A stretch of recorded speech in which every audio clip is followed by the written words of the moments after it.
For Honor is a unique weapon-based fighting game Ubisoft Montreal developed, and they have created a complex fighting system that is just as punishing as it is rewarding.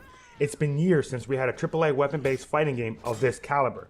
Now with this said, does For Honor fulfill this need, or is it just another mediocre attempt at the genre? Let's find out.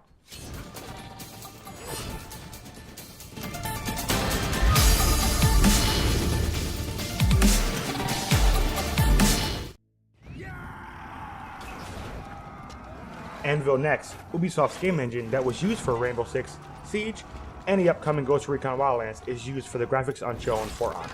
Everything from spilt blood, brutal execution, and character models look good, and even with the level of graphical fidelity they shows, I can happily say frame rate is solid. With 60 plus hours in the full game and its betas, not once did I run into any slowdown, which is huge in a game that requires such precision. With the map, score, and extra abilities in the corner of the screen, make UI simple and clean. Menus, on the other hand, can be a little confusing at first, but once you learn where everything is, it becomes a breeze. Me.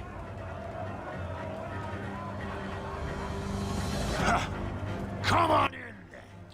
Well, the story in the game is extremely lackluster. There are 3 factions in the game: Vikings, Knights, and Samurai, and the war between them rages due to some manipulation, but I'll leave it at that. Story missions drag on for about 6 to 8 hours if you decide to search for the collectibles, which unlocks emblems, helmet ornaments, armor colors. Now, the world you explore is nice, but it's nothing to write home about. The real problem I had with the story was the characters never truly develop into anything we can attach ourselves to, so the story feels like a glorified gameplay tutorial, bouncing you around between different hero classes within the game. Even after you play through the story, it's still prevalent within the war raging between factions. After multiple matches, you can deploy war assets onto one of the battle points on the map. It's based on the faction you currently have chosen. You can switch factions during, but at the loss of all rewards for that current campaign.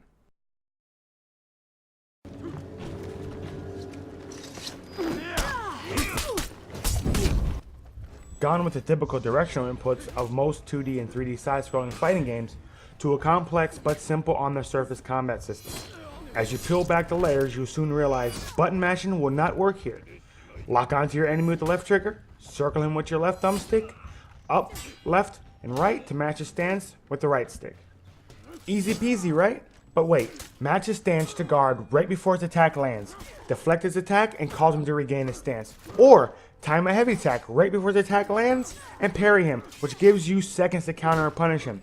This is just one of the layers you'll uncover with the 4 playable heroes for each faction, which all cater to a different playstyle.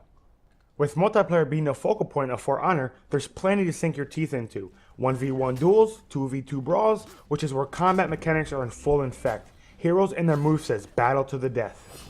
4v4 elimination and skirmish is a team-based deathmatch that pits your team against another, fighting over stat power-ups, which can turn the tide of battle. This game mode is a true test of your battle skills and wits. 4v4 Dominion is an objective-based game mode, which happens to be the most chaotic of them all. Control points A, B, and C, or seek and destroy the enemy heroes. You choose, but be wary, work as a team in this game mode. Progression is according to skill. Get more kills or capture objectives, get more XP. Still, the in-game currency is what you will grind for, the customization to looks, emotes, execution, and gear packs, which is given sparingly, which caters to the microtransactions that aren't overpriced, but are thrown in your face in the main menu.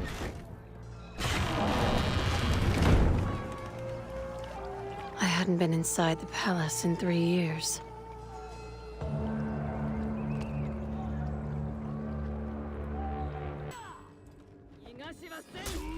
For Honor is an intriguing game with a complex fighting system that rewards you as you learn each of the heroes. Nice graphics with a solid frame rate make the grind for steel at least eye-appealing. Microtransactions are here, and it might bother some, but they're not needed. The repetitive nature of the game and the grind may be a turnoff for some, but with all the heroes available, and hopefully continuing support from Ubisoft, will make this game great for years to come. With all this said, does For Honor get the Square Gamer seal of approval? The answer is a astounding yes. But it is not for the faint of heart. Challenge awaits. I hope you guys liked our review. Be sure to subscribe and keep it locked to Square Gamers for all your video game needs.